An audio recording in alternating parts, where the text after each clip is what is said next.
Namo tassa bhagavato arahato samma sambuddhassa.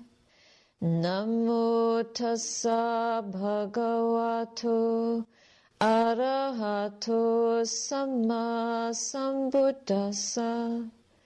Namo tassa bhagavato arahato samma sambuddhassa. Buddhang dhammang sangham namasami.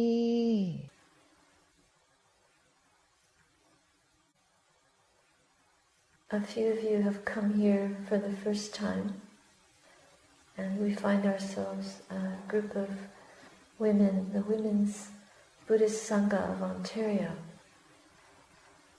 So we're taught how to live as monastics. We're trained how to live in a way that is dependent on others, as I was explaining to some of you. And this is not what the world teaches. The world teaches us independence. But independence doesn't mean doing what you like. Independence means having restriction and being able to be held by that so that you can be really free within. And it's a freedom to do not what we like, but what really makes us well. There's a big difference, isn't there? If we do what we like, just like little children, if they do what they like, they get into all kinds of mischief. And their parents become very frustrated with the result. And they themselves become frustrated because following desire is never fulfilled. There's no fulfillment. It's never enough.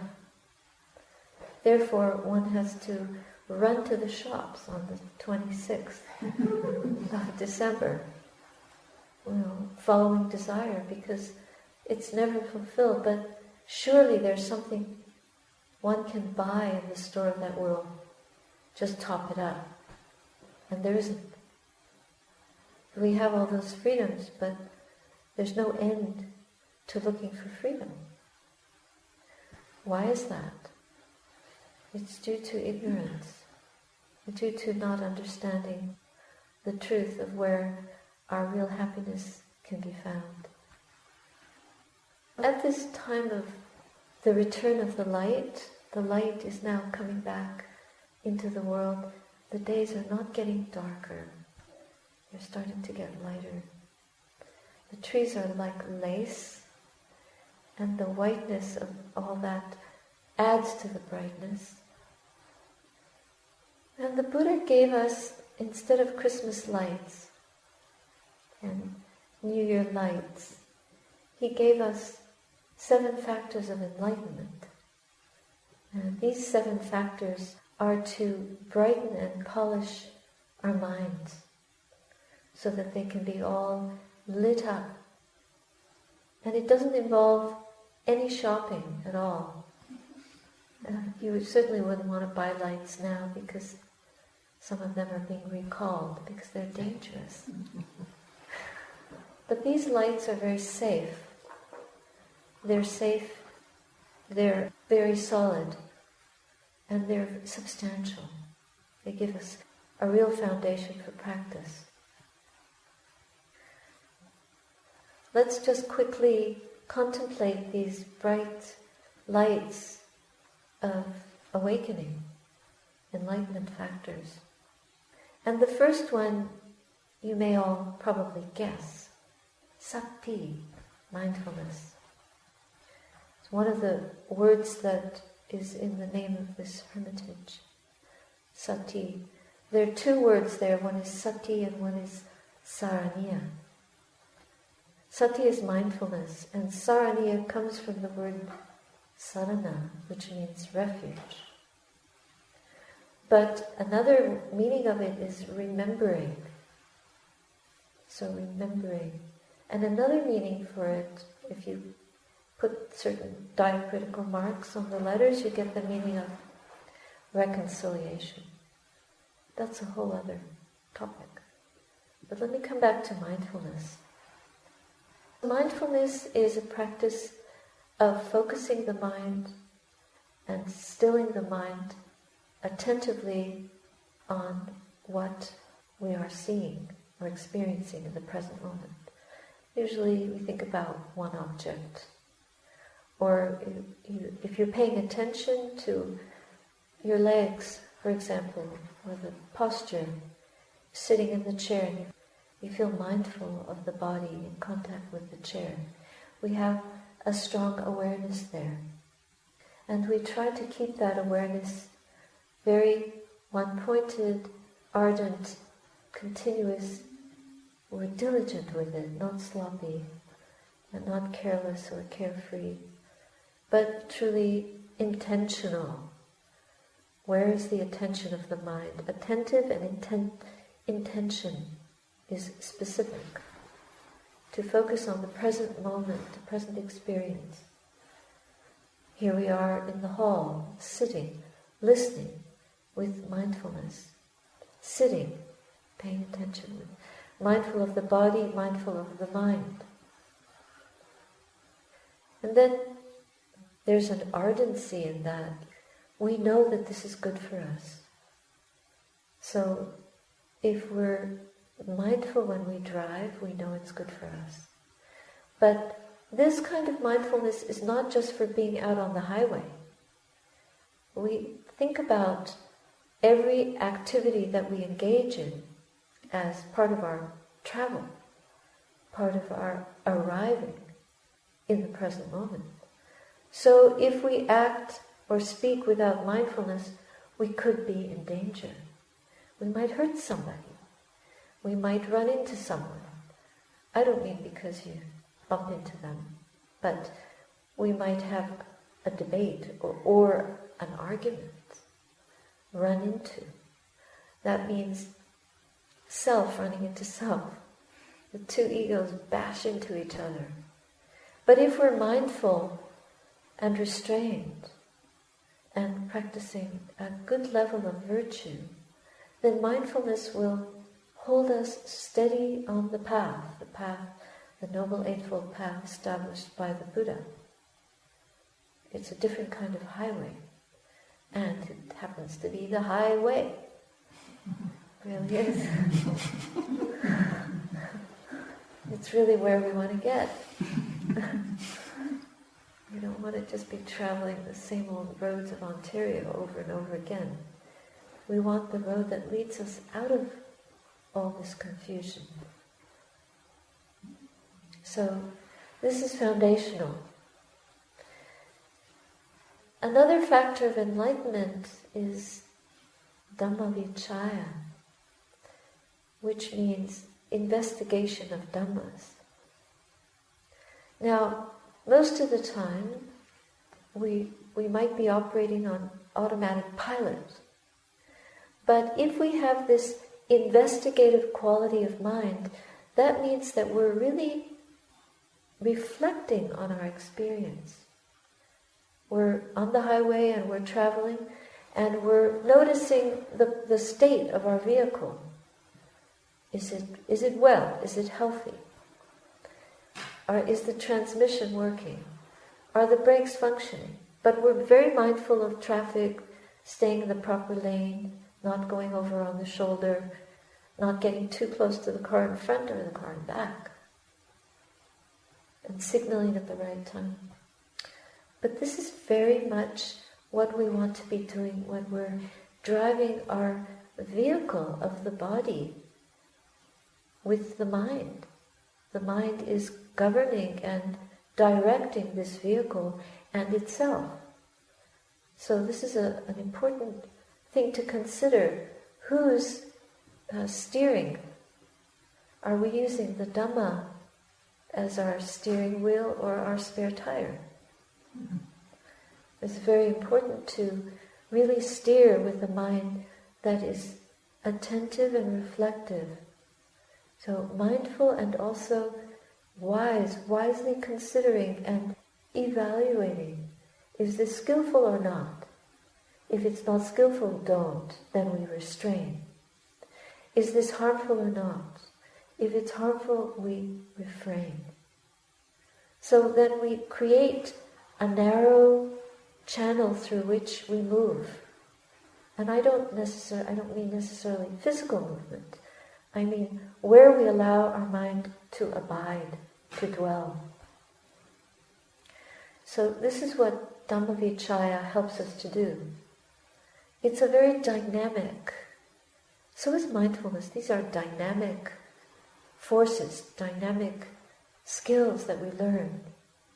They're like the spiritual muscles that give us the ability to make the path smooth, to remove obstacles, to practice real loving kindness and compassion to one another and to ourselves, to bring up forgiveness in the heart, and to direct it properly in our relationships and in the way we receive what life gives us.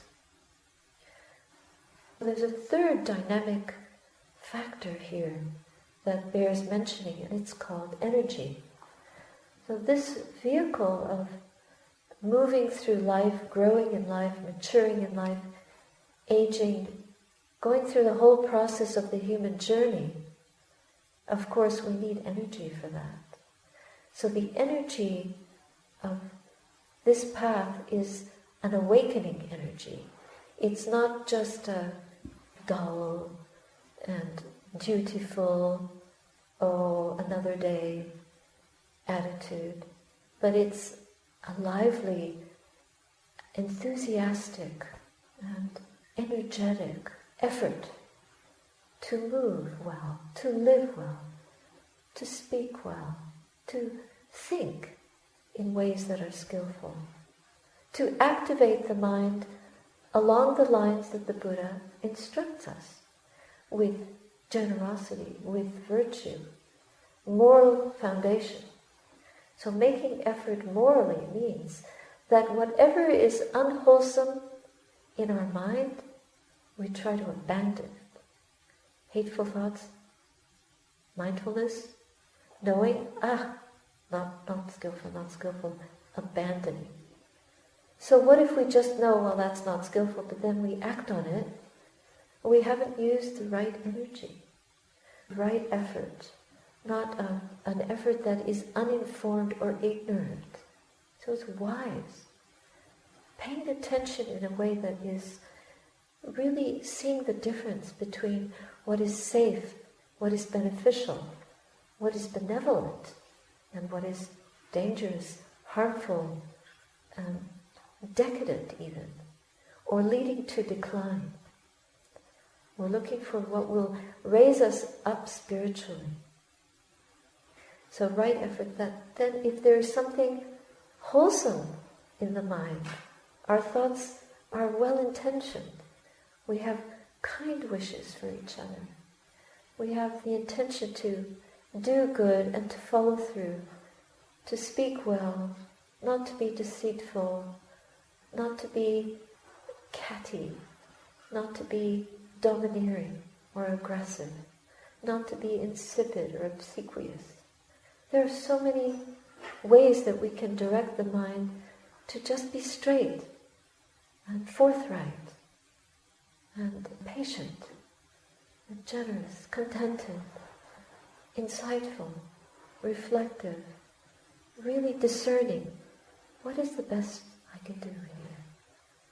And even if we don't accomplish that, that's our heartfelt intention. We could keep chipping away until we can really brighten our minds and therefore brighten our speech and actions.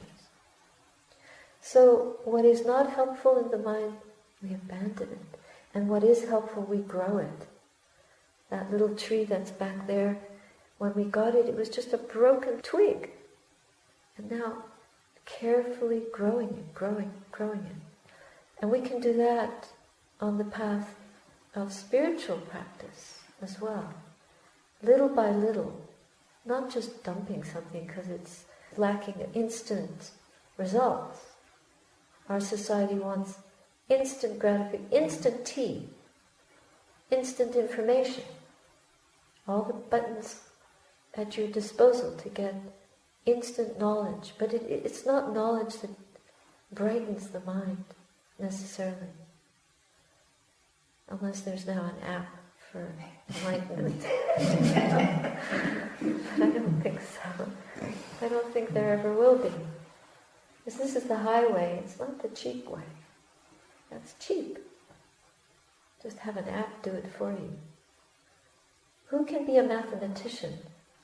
Or who can be a true thinker when a machine is doing it or a gadget is doing it? The robot is doing it. It's not really a gift that we can bring up. We're dependent on something else. But this is a path of independence, of self-sufficiency. But it's actually sufficient selflessness. There is no self there. It's a different kind of sufficiency. And we're not relying on anything outside this body-mind. That's because when we're dying, we need to be able to, no, we can't press any app at that point. Help me die here. Give me some peace so I can die well. Not possible. Yes, some nice concert can come on, but that's not going to settle the mind. But these enlightenment factors will. They absolutely will. So the other two efforts are whatever unwholesomeness is not in the mind, but it may be, if we're not careful, if we're not on guard, it may creep in, some nasty habits that we have. And whatever that might be, we make the effort to guard the mind so that we don't go there. It's like sealing the gate of the mind from harm, from depression, from negative thinking, from hostility. When we see someone that we have a bad feeling towards, not to indulge it, not to pick up on it, but to try to abandon that and bring up positive thoughts. Yes, that person is loved by their mother. There must be some good qualities there. They're, just gone off a little bit. So we work in those ways to prevent unskillful things from arising within us. And then whatever harmlessness, whatever strength, spiritual strengths have not yet appeared within us, we create the conditions in the heart to invite them, to develop them, to grow them, to really fertilize them. They get very tall and make us spiritually tall. Because after all, we are on this highway to Nibbana, to the deathless. So those are the three dynamic enlightenment factors. Mindfulness, investigation of the mind, and effort, right effort, four right efforts. Now then, there come four other factors that are awakening factors, they're brightening factors. They're like the brightening factors, not what you put into detergent, but you could say this is a kind of mental detergent to wash out all those defilements. And they're septic friendly too, which so they're environmentally good. And what are they? Well, the first one is piti.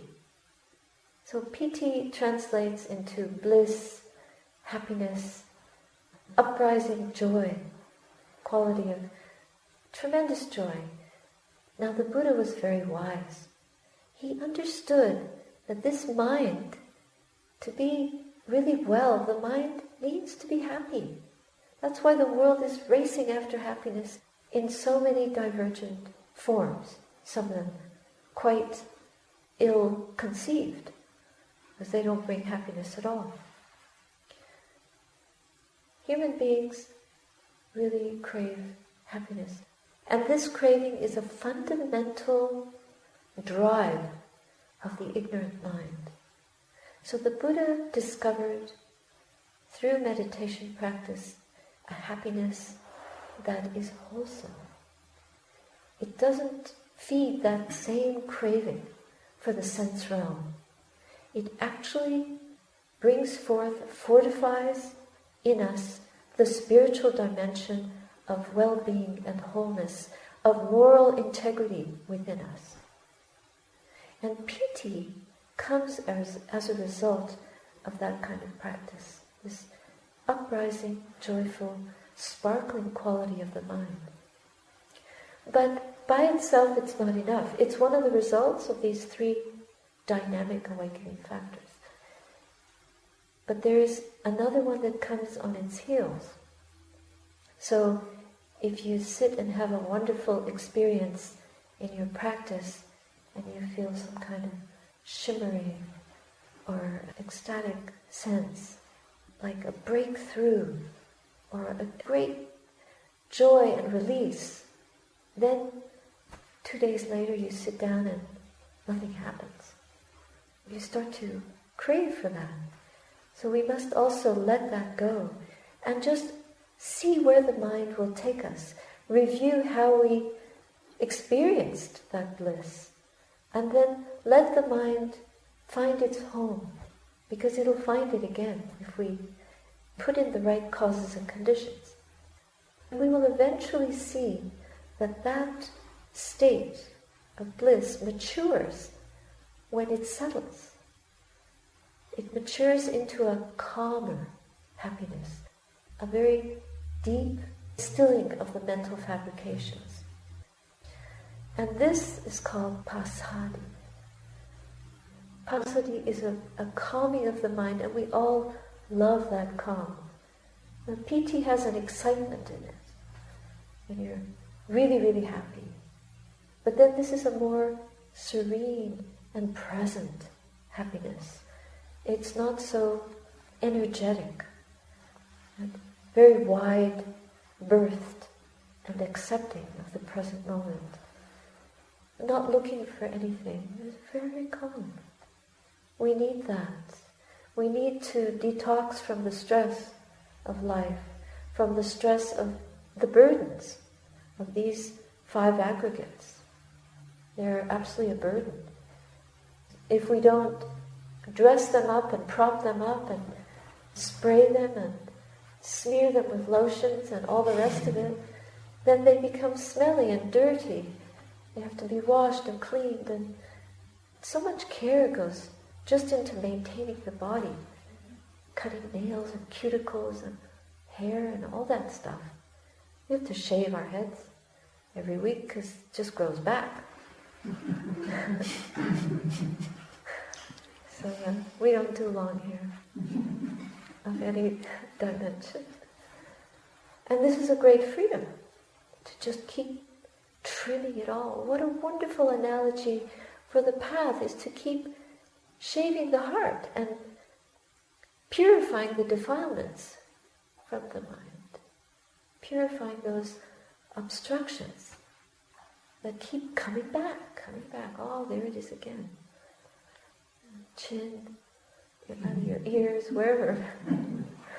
It's always growing, they always grow back until enlightenment. Full enlightenment, they don't grow back anymore. Well, the hair on the head does, but the defilements of the heart don't. And that's the highest freedom. So calming the mind, and then we have samadhi. So when the mind becomes calm, then we can enter into a state of deep concentration.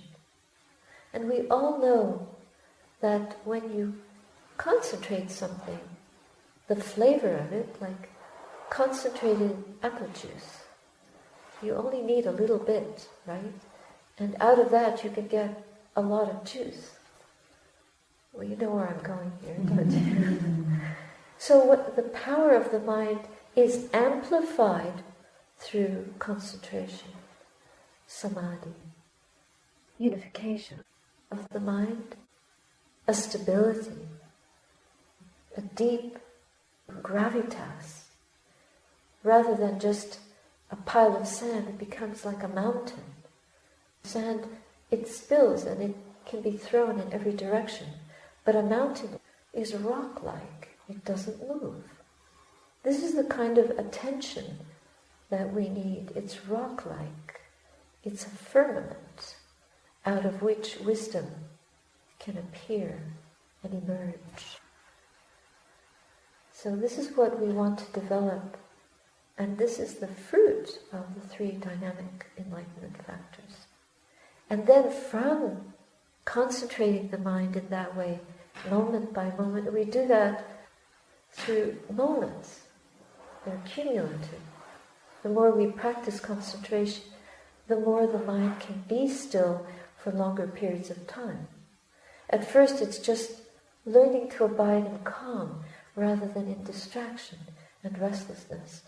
But the undistracted state of samadhi is much deeper than that. So you see, all of these 4 resultant enlightenment factors develop one upon the other, going from the joy, because until we're joyful, we don't even want to be in this body or in the mind. We just want out.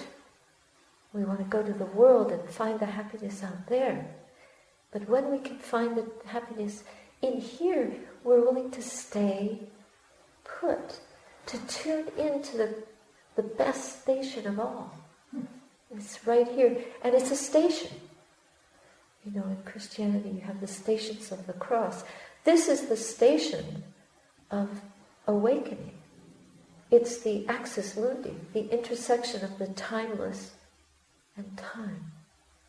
And it's in this center point, which is within us, we can really discover the truth of this realm, of this life, of this journey.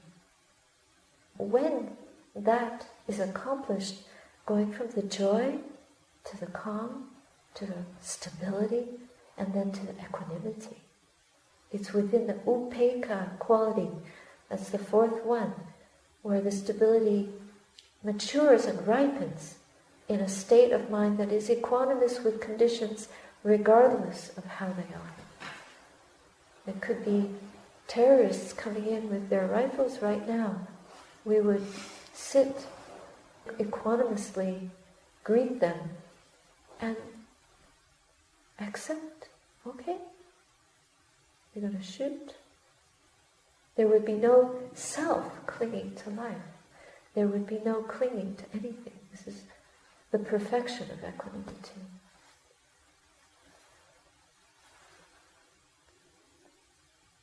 This is the direction that we are moving as practitioners.